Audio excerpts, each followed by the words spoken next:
የአቶ ጌታቸው ረዳ የለውጥ ፈላጊ ነኝ ቡድንና የደብረጽዮን አመራር ፍልሚያ የፌዴራል መንግስቱን ጣልቃ ገብነት ሊጋበዝ እንደሚችልም ይገመታል። የቀድሞ የክልሉ ፕሬዝዳንትና የህወሓት ሊቀመንበር ዶክተር ደብረጽዮን ገብረ ሚካኤል የክልሉ ፕሬዝዳንት ሆነው ተመልሰዋል። የአቶ ጌታቸው ረዳ የለውጥ ፈላጊ ነኝ ቡድንና የደብረጽዮን አመራር ፍልሚያ የፌዴራል መንግስቱን ጣልቃ ገብነት ሊጋበዝ እንደሚችልም ይገመታል። ሰላም ቤተሰቦቻችን፣ የዕለቱን አዳዲስ መረጃዎች ይዘን መተናል። አብራችሁን ቆዩ።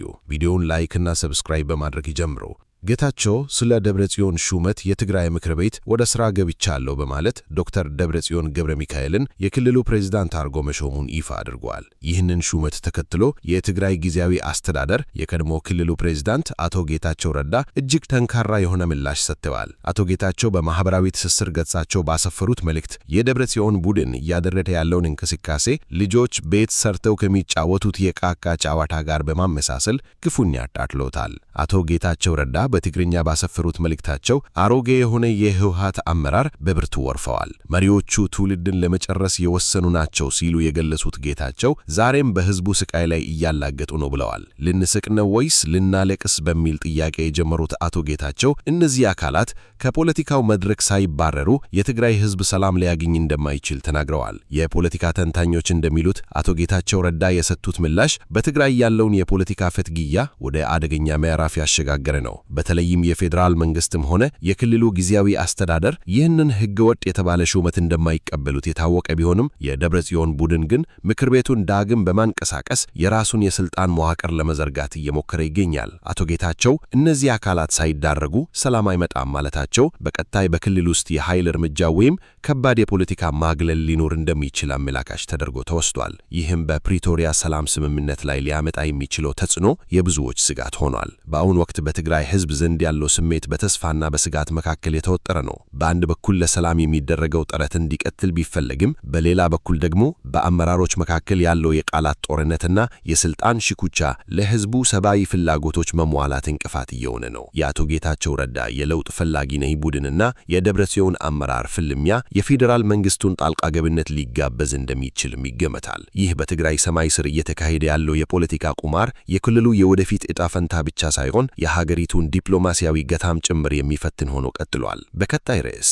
35 በመቶ የትግራይ ቀድሞ ምክር ቤት አባላት አልተገኘም። ህወሓት ወንበር ማሟያ ቀበሌ ሰዎች ሰብስበዋል። በትግራይ ክልል የተካሄደውን ጦርነት ተከትሎ ፈርሶ የነበረው የክልሉ ምክር ቤት በሳምንቱ መመለሱ መዘገቡ ይታወሳል። የቀድሞ የክልሉ ፕሬዝዳንትና የህወሓት ሊቀመንበር ዶክተር ደብረጽዮን ገብረ ሚካኤል የክልሉ ፕሬዝዳንት ሆኖ ተመልሰዋል። በኢትዮጵያ መንግስትና በህወሓት መካከል ጥቅምት 23 2015 ዓመተ ምህረት በተደረሰው የፕሪቶሪያው ስምምነት ፈርሶ የነበረው የትግራይ ክልላዊ መንግስት ምክር ቤት መንግስት ስምምነቱን ስላፈረሰው በሚል ዳግም በይፋ ስራ ጀመረ ሲሆን ደብረጽዮን ከመሾም ባለፈ ወይዘሮ ኪሮሳስ በአፈ ጉባኤነት እንዲሁም ወይዘሮ ምህረት በህረን በምክትል አፈ ጉባኤነት መርቆ የምክር ቤቱን ቀጣይ አጀንዳ አጸድቆ ወጥቷል። ደብረጽዮንም በአንድ ተቋሞና በሶስት ድምጽ ጸንጥቦ ወደ ቀድሞ ስልጣናቸው የመለሰው ምክር ቤት የተሟላ እንደነበር ከቀድሞ ምክር ቤቱ አባላት መካከል 35 በመቶ የሚሆኑት አልተሰበሰቡም። ምክንያቱም የምክር ቤት አባላት ሆነው የስምረት ወለዶ ፓርቲ አባላት ይሆናሉ። የማንም አባል ያልሆኑ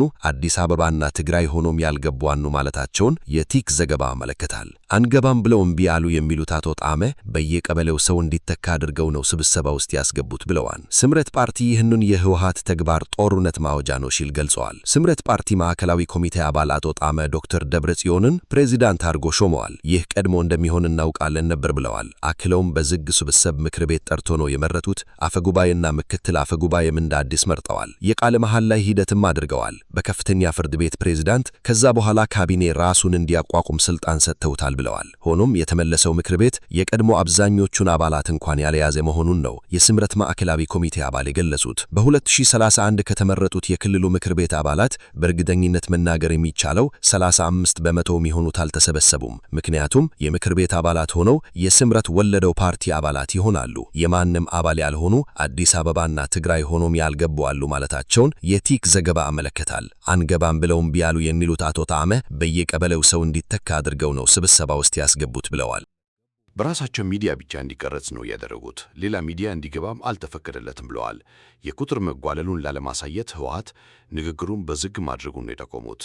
የፓርቲያቸውን ግምገማና አስተያየት በተመለከተ ለዜና ምንጭ በሰጡት ቃል ደግሞ ይህን የፕሪቶሪያ ስምምነት የሚጥስና ወደ ጦርነት የሚመልስ መንገድ አንቀበለውም፣ ጊዜያዊ አስተዳደሩም ፕሪቶሪያን አፍርሶ የሚደረግ የፕሬዝዳንት ሹመት ሌላ ጦርነት ማወጅ ነው፣ ምንም ሌላ ነገር የለውም ብለዋል። አክለውም ሕገ መንግሥታዊ ጥሰት ነው፣ ጦርነት ነው እያወጁ ያኑት ብለዋል።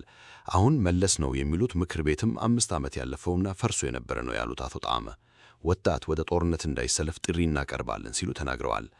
ከዕለታዊ ምርጫ ቦርድ እውቅና ባልሰጠው ምርጫ 80 በመቶ ማሸነፉን ማወጅ ይታወሳል። በዚህም ህወሓት በጊዜው 152 መቀመጫዎችን ሲይዝ የቀሩት 38 መቀመጫዎች ለተቋሚ ፓርቲዎች አከፋፍለዋል። ከ38 ወንበሎች ውስጥ ባይቶና ሳልሳ ወያኔ፣ የትግራይ ነጻነት ፓርቲና ሲባ ተከፋፍለው ይዘውት እንደነበር ይታወሳል። ህወሓት በራሱ ሚዲያዎች ባሰራጨው ዘገባ በማክሰኞ የምክር ቤቱ ስብሰባ 172 አባላት መገኘታቸውን ገልጸዋል። ሆኖም በርካታ ቁጥር ያላቸው የህወሓት አመራሮችና የምክር ቤት አባላት የመቀሌውን 14ኛ ጉባኤ ተከትሎ ለቀው መውጣታቸው ይታወቃል። በትንሿ 17 አመራሮች ከህወሓት ወጥቶ አሁን ስም ውስጥ የሚገኙ ሲሆን ታዲያ ህወሓት ምክር ቤቱን መመለሱን ሲገልጽ እነዚህ ሰዎች የተወከሉበት ወንበር ማን ሸፈነ የሚል ጥያቄ ይነሳል።